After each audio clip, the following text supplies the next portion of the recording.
Throwing away a 20-point lead to lose in the last minute at Gloucester the week before was a steep learning curve for this young Saracens side, and Newcastle seemed keen to teach them another lesson or two. A yellow card for Sarries lock Nick Easyquay was immediately punished by giant Tongan Apeti Whanua, marking his first start for the Falcons with the opening try. But once they were back at full strength, the defending champions soon produced some of the form they'd shown in the first half at Kingsholm. Nick Tompkins' clever kick eventually finding its way back to him via some clumsy Newcastle defending.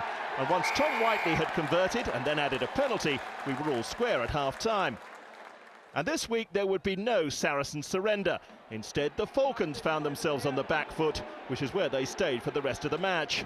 15 minutes into the second half, a driving maul dragged hooker Scott Sperling over the line for the home side's second try. This is not an action replay, but the same routine repeated just a few minutes later, by which time Sperling had been replaced by Jared Saunders, who had clearly been watching closely. His turn to finish another drive, and now Sarries led by 9 points. They celebrated as if the match was won, and 10 minutes from time it was. Newcastle's frustration certainly getting the better of centre Craig Willis, whose dangerous tackle on Tompkins incurred the wrath of his opponents and an inevitable punishment from referee Mike Adamson. Against 14 men, Saracens could cement their victory and secure the bonus point in rather more expansive fashion. George Perkins on the end of a sweeping move to banish almost all the memories of the previous week's capitulation.